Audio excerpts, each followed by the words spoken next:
Queridos, recebam a paz do Senhor. Você que trouxe a sua Bíblia, nós vamos refletir no livro do Êxodo, segundo livro da Bíblia, livro do Êxodo, capítulo de número 3.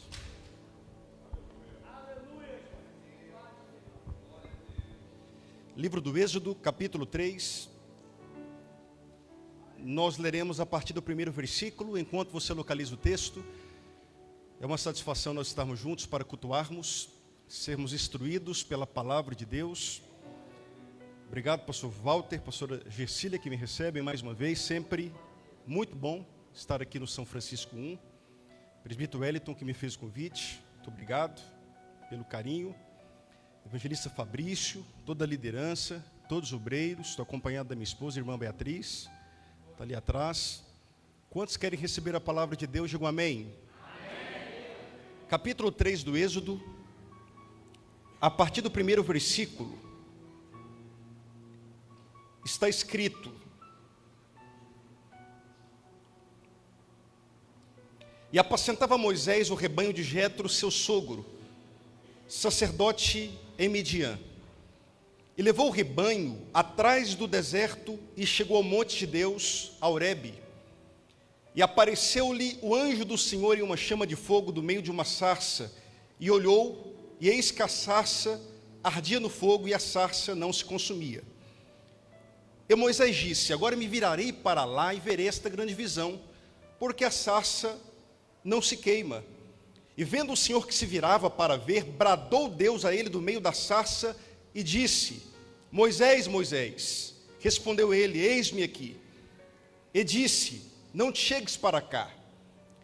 Tira os sapatos dos seus pés, porque o lugar em que tu estás é terra santa. Disse mais: Eu sou o Deus de teu pai, o Deus de Abraão, o Deus de Isaque, o Deus de Jacó. E Moisés encobriu o rosto, porque temeu olhar para Deus. E disse o Senhor: Tenho visto atentamente a aflição do meu povo que está no Egito, e tenho ouvido o seu clamor por causa dos seus exatores, porque conheci as suas dores. Portanto, desci para livrá-lo da mão dos egípcios, e para fazê-lo subir daquela terra, a uma terra boa e larga, a uma terra que mana leite e mel, ao lugar do cananeu, do heteu, do amorreu, do perizeu, do heveu e do jebuseu. Eis que agora o clamor dos filhos de Israel é vindo a mim, e também tenho visto a opressão com que os egípcios os oprimem. Vem agora, pois, e te enviarei a Faraó, para que tires o meu povo, os filhos de Israel, do Egito. Então Moisés disse a Deus: Quem sou eu para que vá a Faraó e tire do Egito os filhos de Israel? Versículo 13 e 14. Então disse Moisés a Deus: Eis que quando eu for aos filhos de Israel, eles disser: O Deus de vossos pais me enviou a vós. E eles me disserem: Qual o seu nome? Que lhes direi? E disse Deus a Moisés: Eu sou o que sou. Disse mais: Assim dirás aos filhos de Israel: Eu sou, me enviou a vós. E os que podem, digam amém. Amém. Toma seu assento, por gentileza. Queridos, o livro do Êxodo se inicia exatamente onde nós temos a conclusão do livro do Gênesis. Esses 5 primeiros livros, o seu registro é de autoria de Moisés, inspirado pelo Espírito Santo de Deus. Nos capítulos finais do primeiro livro, o Gênesis, nós temos o relato de José governando o Egito e dos seus parentes liderados pelo seu pai Jacó, adentrando aquela nação. Eles passam a habitar em uma terra muito próspera, conhecida como a terra de Gósen. No primeiro capítulo do livro do Êxodo, a partir do primeiro versículo, nós temos o relato, a reiteração, a repetição da entrada dos descendentes de Abraão naquela nação. O versículo de número 2 até o versículo 4 cita o nome dos irmãos de José, e o versículo 5 do capítulo 1 do Êxodo declara que 70 almas entraram no Egito liderados por Jacó. Quando Jacó adentra o Egito com seus filhos e José era governador daquela nação, preste bem atenção nisso. O Egito, nesse contexto, não era governado por um faraó egípcio de fato. O que acontece é que ao longo da história egípcia, o Egito sofreu algumas invasões. E durante aproximadamente 200 anos, o Egito não foi governado por egípcios, mas por alguns pastores que vieram de uma região da Ásia, e esses pastores eram conhecidos como Ixos. Declare comigo, Ixos. Os Ixos eram descendentes de Sem, eles eram semitas. Só para clarear a sua mente, Deus destrói toda a humanidade pelo dilúvio. Quem se lembra, diga amém. E através da descendência de Noé, Deus repovoou a terra, através de Sem, Cã e Jafé. Observe isso. Os descendentes de Sem são aqueles que habitaram no Oriente Médio. Por exemplo, Abraão é semita, e todo aquele que procede de Abraão é semita. Portanto, aqueles que governavam o Egito quando José entrou naquela nação eram semitas. Esses semitas, conhecidos como Ixos, governaram o Egito entre 1750 a 1580 a.C., um período aproximado de 200 anos. Eles eram uma espécie de primos dos descendentes de Abraão. É por isso que José se torna governador, caso contrário, isso seria impossível. É por isso que os seus irmãos, o seu pai Jacó, eles tinham favor daqueles governantes, estão habitando em uma terra boa. O que eu estou transmitindo aos irmãos é tão verdade, que se nós lermos o Gênesis 46, a partir do versículo 31 até o 34, nós vamos perceber claramente que pastorear ovelhas no Egito era abominação. E no capítulo 47 do Gênesis, a partir do versículo 5 até o versículo 6, o faraó daquele contexto tinha ovelhas. E ele faz questão que os irmãos de José pastoreassem as suas ovelhas, deixando claro que não era um egípcio de fato que governava aquela nação naquele contexto. Por isso os irmãos vão perceber no versículo 7 do capítulo 1 do Êxodo, que os filhos de Israel frutificaram, aumentaram muito, multiplicaram-se, foram fortalecidos grandemente, de maneira que a terra se encheu deles. Eles estão vivendo aquilo que Deus prometeu a Abraão. Lá no capítulo 12 do Gênesis, Deus fez 7 promessas ao patriarca Abraão. Quantas promessas? 7. A primeira promessa foi: Abraão, eu te farei pai de uma grande nação. O que Deus está prometendo a Abraão não é favorável com a sua realidade, não é coerente com o seu contexto. Abraão era avançado em idade, casado com uma mulher 10 anos mais nova do que ele, que era estéril. E Deus está prometendo para um homem nesta condição, casado com uma mulher estéril, que eles serão pais, e não apenas pais, mas pais de uma grande nação. Quem está prometendo é o próprio Deus, aquele que, de acordo com Isaías, conhece o fim das coisas muito antes do início delas. E quando Deus libera uma palavra sobre Abraão, Deus não está enxergando a limitação de Abraão, Deus está enxergando Abraão vivendo a plenitude da promessa, porque as minhas limitações não limitam o poder da palavra de Deus que foi liberada sobre mim. As tuas limitações não limitam o poder do teu Deus. Você crê? Diga amém. No capítulo 17 do Gênesis, Deus muda o nome de Abrão, declarei comigo, Abrão, pai exaltado, para Abraão, pai de nações. Mas é só no capítulo 21 que nasce Isaac. Mas quando Deus libera a palavra, ele já está enxergando Abraão de acordo com a palavra que foi liberada. Sendo mais claro, quando Deus nos faz promessas, aquilo que ele liberou já é uma realidade espiritual.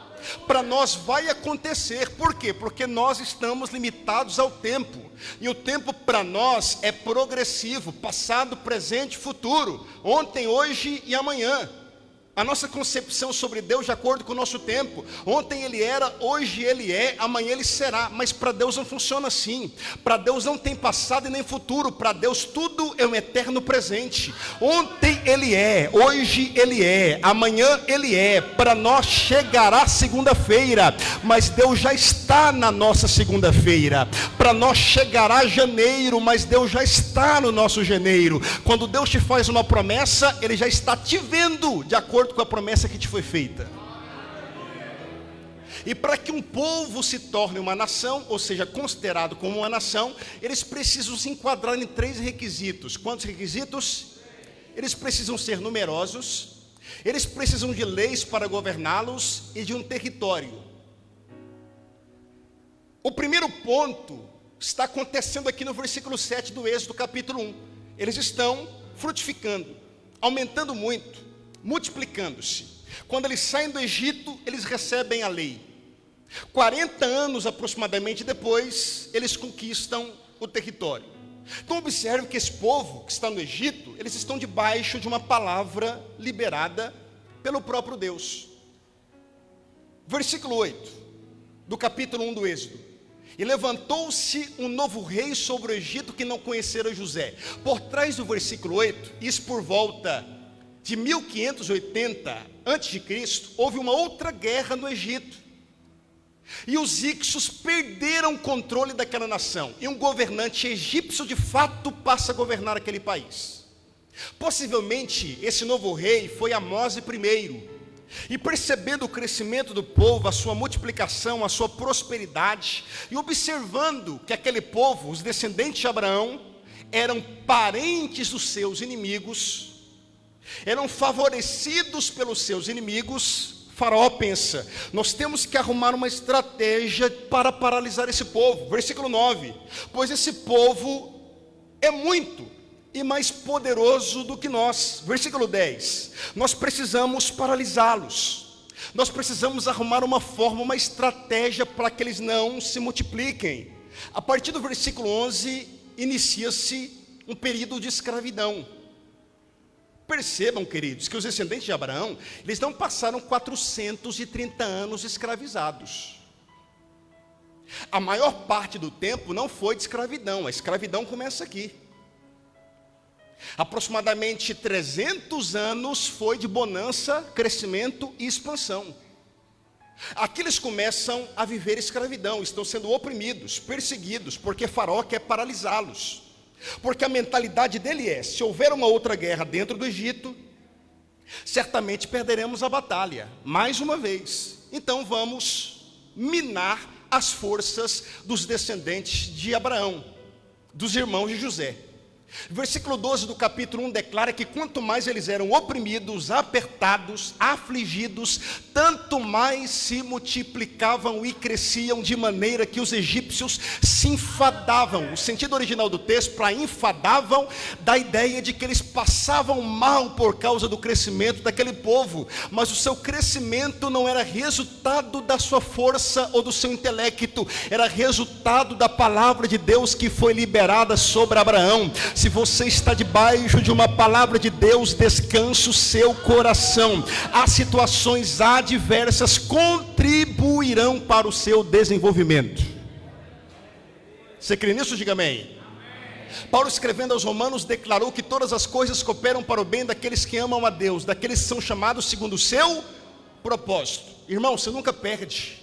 Se a porta estiver aberta, você ganha. Mas se a porta se fechar, você continua ganhando, porque todas as circunstâncias contribuirão para o teu bem. Deus não perdeu o controle. Lá no capítulo 13 do Gênesis, quando Deus reitera a sua promessa a Abraão, olha o que está escrito em Gênesis capítulo 15, na verdade, versículo 13. Deus disse a Abraão: saibas de certo que peregrina será a sua descendência em terra alheia, e será reduzida a escravidão, e será afligida por 400 anos. Deus está avisando a Abraão: olha, você vai se tornar pai de uma grande nação, seus descendentes vão viver um exílio, eles serão escravizados. Mas olha o versículo 14 de Gênesis 15: mas eu julgarei aquela nação, a qual eles têm de servir, e depois sairá com grande riqueza. Então Deus está prometendo que eles serão exilados, mas Deus também está prometendo que Deus os livraria do exílio. Deus não estava fora do controle, Deus não perdeu o controle da sua vida. Você está pegando? Deus não perdeu o controle da sua história. Não importa a adversidade que você está enfrentando, faz parte do processo de amadurecimento e crescimento. Pastor Walter, parece-me que o sofrimento faz parte da pedagogia de Deus para o nosso crescimento. Não há crescimento sem sofrimento. Não há crescimento sem lágrimas. Assim está se dando com os descendentes de Abraão no Egito. Assim se deu com a igreja primitiva. Mais de 300 anos a gente tem essa perseguição, mas crescendo de forma sobrenatural. Deus não livrou Daniel da cova, Ananias, Misael e Azarias da fornalha. Jesus não nos prometeu facilidades na caminhada cristã, pelo contrário, Ele próprio declarou dizendo: nesse mundo tereis, Ele disse que teríamos aflições. Posso falar uma verdade? Sim ou não? Então, se alguém está pregando ou cantando que na caminhada cristã é só vitória, não teremos lutas, essa mensagem não é bíblica. É antibíblica, porque Isaías 43 é uma palavra de Deus para o seu povo declarando: quando passares pelas águas, quando passares pelos rios, quando passares pelo fogo. Observe o detalhe no texto, não está escrito se passares, está escrito quando, porque se é possibilidade. Quando se trata de luta, provação, tempestade na Bíblia, não existem si. Existem quando. Você está pegando? Diga amém. Não é uma possibilidade, é uma certeza. Vocês passarão pelas águas, mas quando pelas águas passarem, eu, o Senhor, pelas águas estarei com você. Não é uma possibilidade, é uma certeza. Nós atravessaremos rios. As águas podem até subir, mas elas não nos submergirão. Não é uma possibilidade, é uma certeza. Nós passaremos pelo fogo, mas quando passares pelo fogo, não te queimarás e chama alguma arderá sobre ti. Você está pegando o detalhe? Diga amém. O fato de nós sermos a morada do Espírito Santo, sermos amados por Jesus, não é uma garantia de isenção de provações. Lázaro, de acordo com João capítulo 11, versículo 5, está escrito assim: Jesus amava a Marta, a Maria e a Lázaro. Você pode repetir essa verdade comigo? Jesus amava Marta, Maria e a Lázaro. O amor de Jesus por Marta e Maria não as livraram de uma grande aflição, porque Lázaro, seu irmão, estava gravemente enfermo e morreu. O amor de Jesus por Lázaro não o livrou da morte em decorrência dessa enfermidade. O amor de Jesus por nós não nos dá uma credencial nos garantindo isenção de problemas. O amor de Jesus por nós, o fato de nós frequentarmos os cultos, não é uma garantia de que Ele vai nos poupar do sofrimento. Mas o sofrimento nos amadurecerá, porque amassar uvas produz vinho, amassar azeitonas produz azeite. Jó, antes da provação, declarava: eu conhecia Deus de ouvir falar, mas pós-provação, agora os meus olhos contemplam a Deus. São nos desertos que Deus se revela a nós. E eu já vou te explicar isso. Então o povo está sofrendo, mas o povo está crescendo, porque eles estão debaixo de uma palavra de Deus. Faraó tenta 3 planos para mitigar, para quebrar as forças dos descendentes de Abraão. A escravidão, o controle da natalidade. Ele manda que as parteiras do Egito matem os meninos quando saírem do ventre. Terceiro plano, ele manda jogar no Nilo, para minar as forças daquele povo. Não está resolvendo. O povo continua crescendo, porque aquele povo está debaixo de uma palavra de Deus.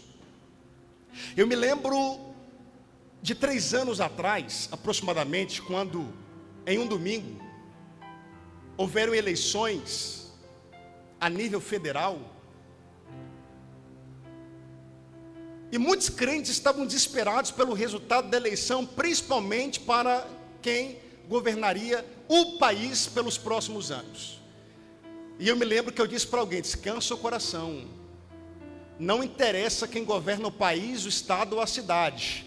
A igreja está de pé há mais de 2000 anos e vai permanecer de pé até a segunda vinda de Jesus. Nós estamos debaixo de uma palavra liberada por Ele, declarada a Pedro. Sobre esta pedra, a verdade declarada de que Jesus é o Filho de Deus, o próprio Deus que se fez carne. Estabelecerei a minha igreja, e as portas do inferno não prevalecerão contra ela. Declarei comigo: portas do inferno. Durante muito tempo eu entendi que o inferno ia vir para cima de nós, mas Jesus está dizendo o contrário. As portas são do inferno.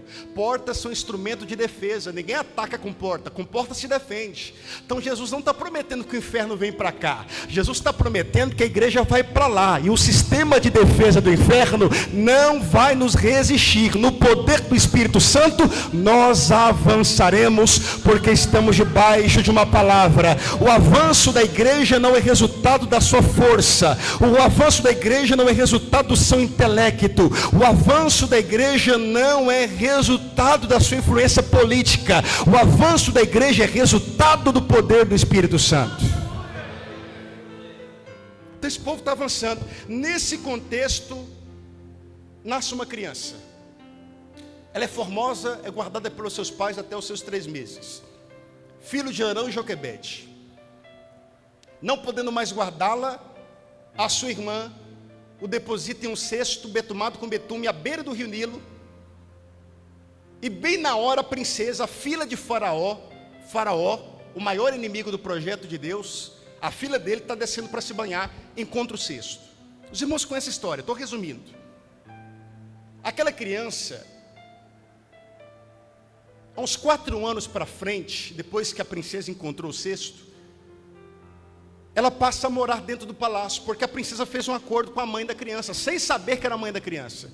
Cuida dela, amamenta, vou te pagar salário para isso. Quando ela for desmamada, você me devolve. A criança desmamada é devolvida para a própria mãe, sem que a princesa soubesse que era a própria mãe. Aquela criança recebeu o nome de Moisés. Qual o nome da criança? Moisés. Quem deu o nome para a criança foi a filha de Faraó. O nome de Moisés não é o nome hebreu, é o nome egípcio. Das águas você foi tirado. Moisés, ele cresce no palácio. A sua história é dividida em 3 fases de 40 anos. Dos 4 anos, quando é desmamada, até os 40, Moisés cresce no palácio.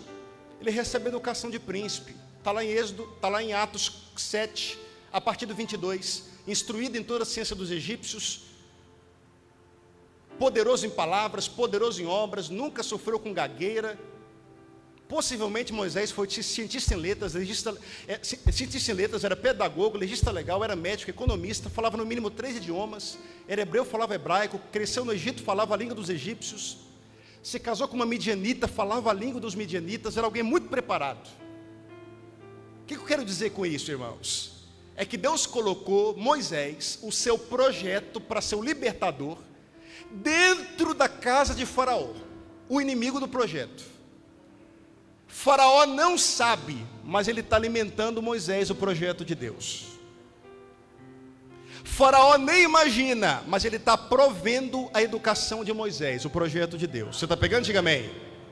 Deus poderia mandar Moisés para qualquer lugar da terra para prepará-lo. Deus escondeu Moisés debaixo do nariz do adversário. Porque é assim que Deus faz. Quando Deus faz promessa, quando Deus vocaciona, quando Deus libera uma palavra, Ele usa até quem está tentando atrapalhar para contribuir com o desenvolvimento do propósito. Você está recebendo essa palavra, irmão? Eu não sou profeta não, mas eu estou declarando para quem crê. Descansa teu coração. Se você está debaixo de uma palavra, está no centro da vontade de Deus, até quem está tentando atrapalhar vai acabar contribuindo para que o propósito de Deus se estabeleça sobre você.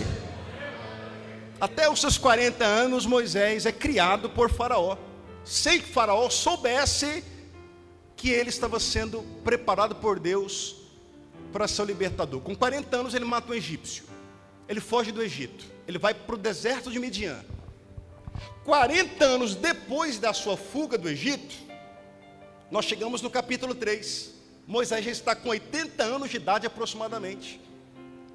O versículo 1 declara que ele apacentava o rebanho de seu sogro, que era um sacerdote midian, e ele foi para trás do deserto. O versículo 2 declara que desceu no deserto o anjo do Senhor. Declare comigo bem forte: o anjo do Senhor. Existe uma diferença na Bíblia entre um anjo e o anjo do Senhor. Um anjo é um ser espiritual dispensado por Deus para servir o seu povo na terra. Mas todas as vezes que na Bíblia, principalmente no Antigo Testamento, a expressão o anjo do Senhor aparece, trata-se de uma teofania. Teo, Deus, fanos, aparição. Era o próprio Deus se revelando através de uma aparição angelical. Não há referência bíblica de Deus aparecendo a Moisés no Egito, na capital, nem nas faculdades do Egito, nem no palácio. Mas quando Moisés estava atrás do deserto, Deus desceu para se revelar e falar com ele. Porque o deserto na Bíblia é o lugar onde Deus fala. A palavra deserto vem do termo hebraico midbar, e midbar significa falar. Deserto é o lugar onde Deus fala. Se você quer ouvir a voz de Deus, é inevitável, você vai precisar atravessar o deserto. Foi no deserto, em um vale, que Jacó lutou com Deus, seu nome foi mudado para Israel. Foi em um deserto, em um vale, que Jacó, deitado com a cabeça em uma pedra, teve uma visão de anjos subindo e anjos descendo. Foi no deserto que Deus preparou um poço d'água para Agar. Foi no deserto, no cume do monte, que Deus revelou a lei para Israel. Você está aí? Diga amém.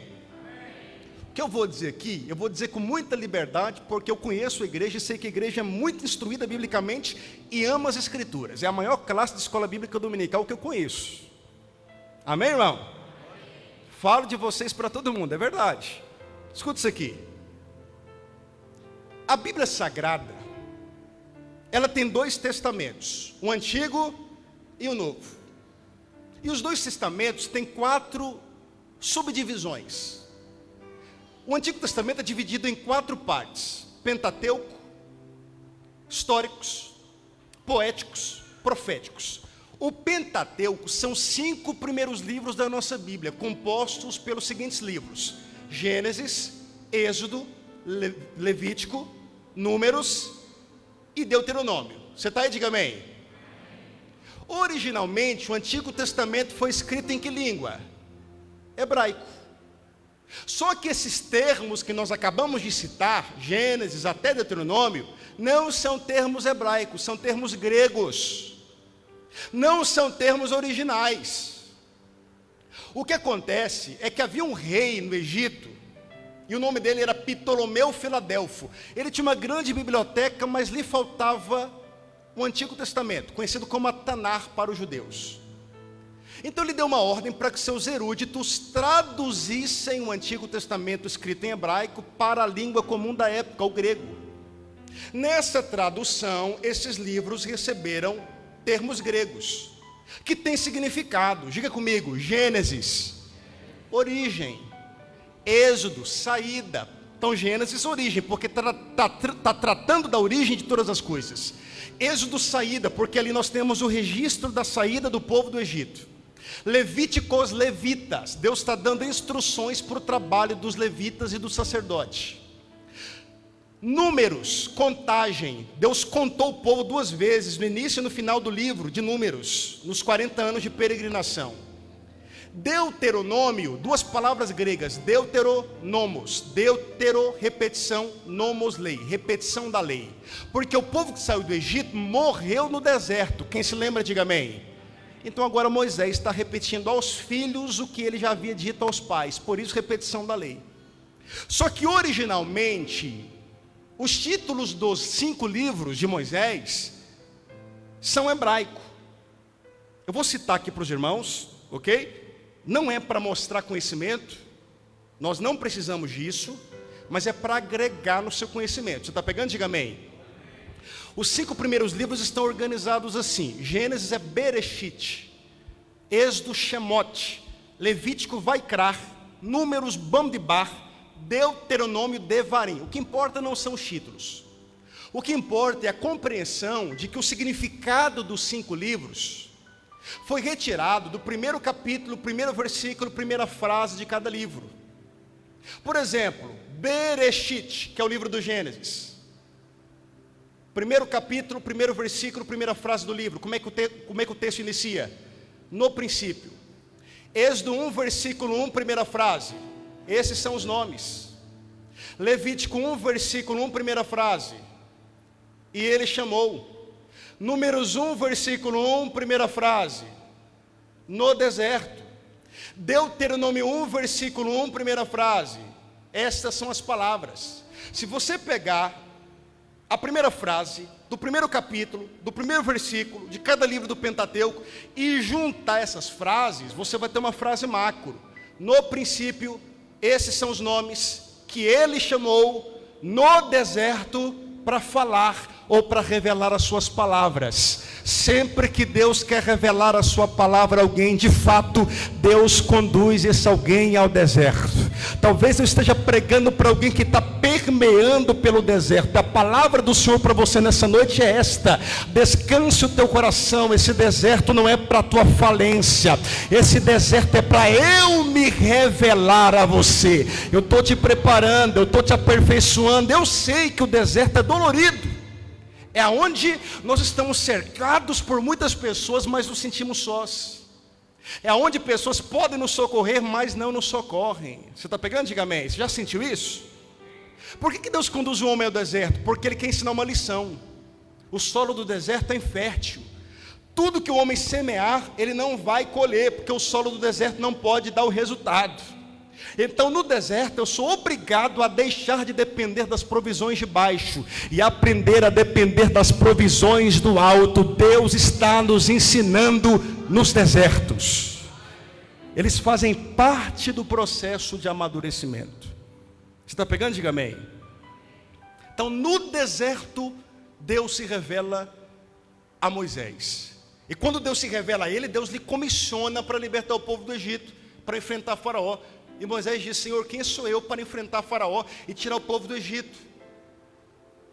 Aí Moisés faz uma indagação para Deus que me chamou a atenção. E a indagação de Moisés a Deus foi a seguinte: Senhor, quando eu voltar ao Egito e meus irmãos me perguntarão quem foi que me enviou, qual o nome do Deus que te enviou, o que eu vou dizer para eles? Por que Moisés está dizendo isso para Deus? Porque Moisés cresceu no Egito, ele sabe que o Egito é uma nação politeísta.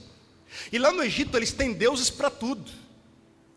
E ele sabe que no Egito as divindades tinham nomes, e os seus nomes revelam o seu caráter e o seu poder de ação. Moisés está dizendo: não posso chegar lá sem o nome que revele quem tu és. Porque para o sol eles têm Ra, para o Nilo eles têm Rapinilo, para os animais eles têm Rect, e por aí vai. E os nomes das divindades no Egito revelam o seu caráter e o seu poder de ação. Se eu não tiver um nome coerente com a realidade deles, eles não vão crer que o Senhor me enviou. O que eu vou dizer para eles? Queridos, a pergunta de Moisés é coerente, sabe por quê? Porque Deus, Ele sempre se revelou na história de acordo com a necessidade do seu povo. Deus sempre se revelou de acordo com a necessidade do seu povo. Quando o seu povo precisava de provisão, qual é o nome que Deus se revela? Jirê, o Senhor provedor. Quando o povo precisava de cura, Rafá, o Senhor que te sara. Quando o povo estava injustiçado, Tsidiqueno, o Senhor é a nossa justiça. Quando o povo precisava de vitória, Ele é Nissi, a nossa bandeira. Quando o povo estava em batalha, Ele é Tsabaó, Senhor dos exércitos, ou El Shaddai, o Todo-Poderoso. Ele tem um nome para cada necessidade do seu povo. Josué estava em campo de peleja, o anjo do Senhor desceu, ele não discerniu que era Deus, ele perguntou: tu é dos nossos ou contra nós? E o Senhor respondeu: hoje venho como príncipe dos exércitos do Senhor. A necessidade hoje é vitória na guerra, então me revelo de acordo com a sua necessidade, Josué. Só que a necessidade do povo no Egito era geral. Deus não podia se revelar como Jirê, porque eles não precisavam apenas de provisão, nem como Rafá, porque a necessidade não era apenas cura, nem como Tsidiqueno, porque a necessidade não era apenas injustiça. A necessidade era geral. Então, quando Moisés pergunta a Deus pelo seu nome, Deus não podia se revelar com nome específico para uma das necessidades. Deus precisava se revelar com nome que suprisse todas as necessidades. E Deus se revelou dizendo: Moisés, quando te perguntarem pelo meu nome, diga para eles que o Eu Sou te enviou, porque o meu nome é Eu Sou o que sou. No original, o nome de Deus revelado a Moisés é Erier, Asher, Erier. Eu serei o que serei, traduzido para nós como eu sou o que sou. Mas esse nome, simplificando, ele abarca algo completo. Ele abarca algo pleno, que Deus está dizendo a Moisés Moisés, descansa o teu coração, diga para eles que eu sou te enviou.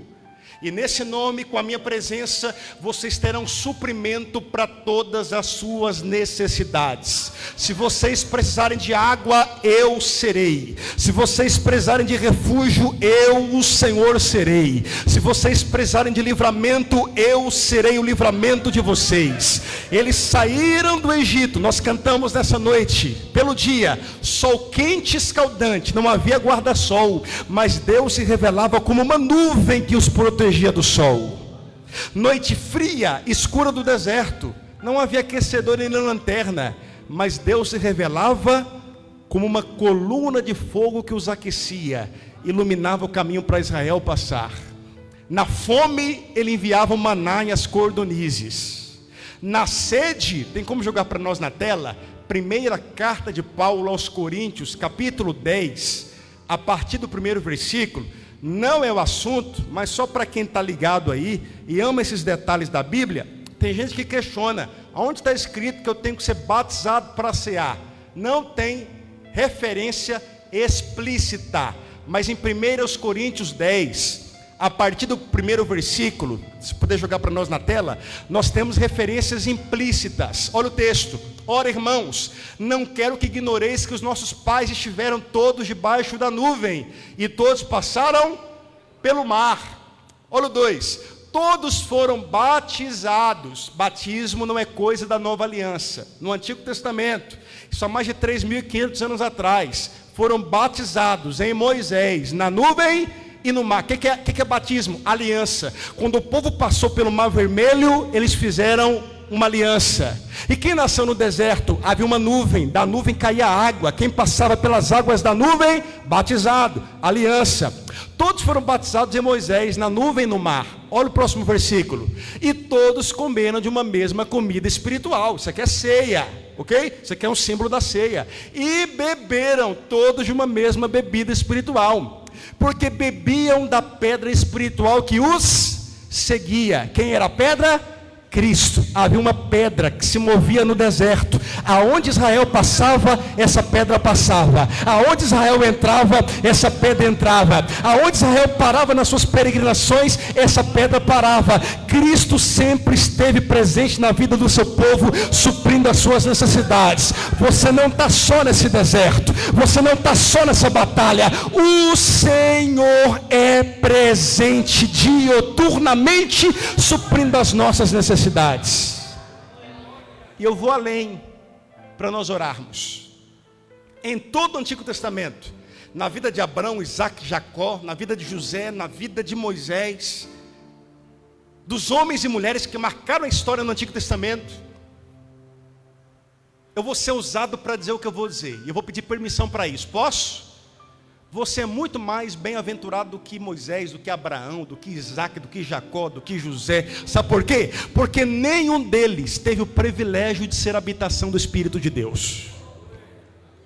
A Bíblia diz que o Espírito de Deus repousava sobre eles, os capacitava, os habilitava e se retirava. Mas de acordo com Efésios capítulo 1, versículo 13, no dia em que você, eu, nós cremos na mensagem do Evangelho e nos convertemos, nós fomos selados com o Espírito Santo da promessa. O próprio Deus, o Deus que abriu o mar, o Deus que pelo dia era nuvem, que pela noite era coluna, que proviu maná e as cordonizes, o Deus de milagres, pelo seu Espírito, Ele habita dentro de mim, Ele habita dentro de você, e é por isso que não é aquela empresa que é bênção para você, é você uma bênção para aquela empresa. Não é Canedo uma bênção para nós, somos nós uma bênção para Canedo. O que é isso, pastor Lucas? A presença de Deus não habita em templos, não habita em lugares e nem em coisas. A presença de Deus habita em pessoas. Eu não sou pregador chato não, mas eu preciso ser agora. Diga para alguém: Deus habita em você. Você é a morada do Espírito de Deus. Por isso, querido, saia daqui hoje cabeça erguida, não de nariz empinado, cabeça erguida. Sabe por quê? Porque o próprio Deus, o Deus de Abraão, Isaac e Jacó, pelo seu Espírito, Ele habita dentro de nós. E aonde você pisa, Ele pisa. Aonde você passa, Ele passa. Aonde você entra, a sua presença que habita em nós, ela flui transformando a realidade que nos cerca. Receba essa palavra. Deus não precisa te mudar de lugar para te abençoar, porque a bênção não está no lugar, a bênção é você. E aonde você estender as mãos, colocar os pés, a vida de Deus tem de fluir e transformar a realidade que te cerca. Só que muito crente não avança porque não entende essa verdade. Nós já vamos orar. Se me dá mais 3 minutos, diga amém. Por que muito irmão não avança? Porque ele não entende essa verdade. Que Deus não abençoa coisas, Deus abençoa pessoas. Deus não abençoa lugares, Deus abençoa homens e mulheres. Abraão, eu te abençoarei, e tu serás uma... Não confunda ser abençoado com ser uma bênção. Te abençoarei, Baraca, você vai prosperar onde você pisar os pés. Tu serás uma bênção, Berecar, literalmente Deus está dizendo, você será uma bênção ambulante. Onde você passar, a minha vida que está em você, ela vai fluir. Deus conduz Abraão para uma terra que ele não conhecia. Essa terra é conhecida como Canaã. Qual é o nome da terra? Quando Abraão pisou lá, Gênesis 12:10, olha o cenário. E havia fome naquela terra. A terra é uma miséria. Aquela terra foi colonizada por Canaã, filho de Cão, neto de Noé, que de acordo com Gênesis 9:25 estava amaldiçoada. A terra era uma maldição. Deus tirou Abraão de Ur dos Caldeus, uma metrópole. 300 mil pessoas habitavam ali há 4.200 anos atrás aproximadamente. Deus tirou Abraão do Crescente Fértil, uma região cercada pelo rio Tigres e Eufrates, uma terra boa, e o levou para um deserto. Canaã, até hoje, está ao norte de um deserto chamado Negueb. Canaã não era bênção. Canaã tornou-se uma bênção quando os pés da bênção de Deus pisaram lá. Gálatas 3, a partir do versículo 7, Paulo declarou que os que são da fé, os crentes, são filhos de Abraão. Você pode colocar a mão no teu coração e declarar essa verdade? Eu, pela fé, sou filho de Abraão. Portanto, irmãos, filho de Abraão não é quem tem sangue de Abraão nas veias hoje. Filho de Abraão é quem depositou a sua fé em Cristo, aquele que descendeu de Abraão. Olha o versículo 8, do capítulo 3 da carta aos Gálatas. Deus anunciou o evangelho primeiro a Abraão. Evangelho, irmãos, a boa notícia foi revelada a Abraão há 4.200 anos atrás, quando Deus lhe prometeu que através dele todas as nações da terra seriam abençoadas. Olha o 9. De sorte que os que são da fé, os crentes, os que reconheceram Jesus e o receberam como Senhor e Salvador, eles são abençoados. Deus não vai te abençoar, você já é abençoado. Deus não vai te abençoar, Deus já te abençoou. Vou repetir, Deus não vai abençoar a sua casa, você já é abençoado. Com o crente Abraão. E algumas versões, com a bênção de Abraão. E o que foi a bênção de Abraão? Foi a realidade de que Deus o tirou de uma terra boa e o conduziu para uma terra escassa. Só para você ter noção do que eu estou dizendo, e a gente vai orar agora. Abraão desceu para o Egito porque havia fome na terra. Não era para ter descido, mas isso aqui é outro assunto. Aí ele voltou para Canaã.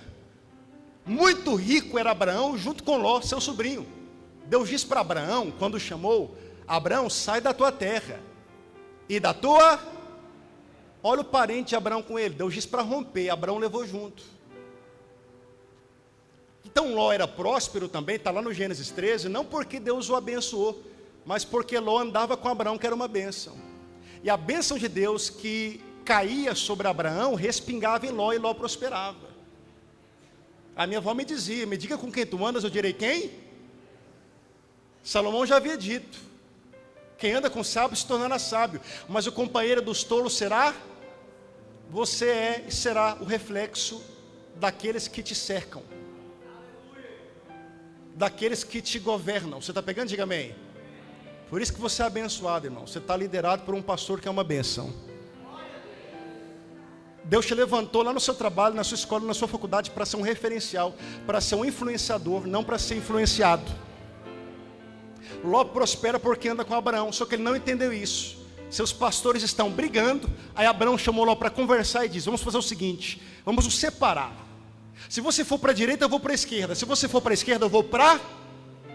Irmãos, Abraão é mais velho, é abençoado por Deus e é tio de Ló. Ele tem 3 motivos para escolher a direção. Ele deixa Ló escolher. Sabe o que Abraão está dizendo? Eu tenho a bênção e eu sou uma bênção. E quem tem a bênção e é uma bênção, não tem medo da direção. Se eu for para a direita, eu prospero. Se eu for para a esquerda, eu prospero. A minha frente, a minha retaguarda, eu prospero. A bênção de Deus não é geográfica. A Bíblia diz que Ló desonrou Abraão. Ele ergueu os olhos, enxergou as campinas do Jordão e seguiu para lá. Ló deveria ter dito: eu reconheço que só sou o que sou, só tenho o que tenho por causa do Senhor. Se o problema é o gado, meus gados são teus. Ló fez o contrário, ele rompeu com Abraão, e ele foi para a região de Sodoma e Gomorra, que era um paraíso. Entrou lá rico, você conhece a história. Saiu de lá pobre, sem a esposa e com as filhas, a roupa do corpo. Abraão ficou no deserto e o deserto floresceu para ele. Esta é a prova de que o diferencial não é onde, é quem está. Não é onde se faz, é quem faz. Não é onde se administra, é quem administra. Você está pegando? Diga amém. Não é onde se trabalha, é quem trabalha. Não é onde se prega, é quem prega. Não é onde se canta, é quem canta. Não é onde se faz, é quem faz. A pessoa errada no lugar certo fracassará, mas a pessoa certa em lugares improváveis prosperará. E você é a pessoa certa, porque o Espírito de Deus habita dentro de você. E se você crê nisso, se coloque de pé em nome de Jesus. Se você pode, levanta a sua mão para a sua casa, em nome de Jesus. Pastor Lucas, não sei que direção para minha casa. Não tem problema. Se a rede da Vivo, da Claro, da TIM, da Oi alcança via satélite, imagina o poder da oração. Levanta a sua mão para o céu. Você vai declarar sobre a sua casa, sobre a sua parentela, que a vida de Deus que habita em você vai alcançar agora a tua realidade, vai alcançar teus funcionários, vai alcançar teus companheiros de trabalho, vai alcançar sua parentela. Aonde há enfermidade, haverá cura e milagre. Aonde há destruição, haverá restauração, porque você é uma bênção. O Espírito de Deus habita em você. Você não é comum, você não é mais um, você é alguém que é a morada do Deus que se revelou a Moisés. Nós oramos, ó Pai, nessa noite declaramos a tua abundância de vida sobre a nossa casa, sobre a nossa parentela, sobre esse casamento. Nós entendemos e recebemos a tua palavra. O deserto faz parte do processo de revelação e de amadurecimento. Por isso nós te louvamos e te agradecemos pela tua graça, pela tua misericórdia e pela tua força nas provações. Sustenta o meu irmão, sustenta a minha irmã e se revela a nós, ó Deus, em o nome de Jesus. Os que creem recebem, digam amém, aplauda bem forte ao nome de Jesus. Glória a Deus.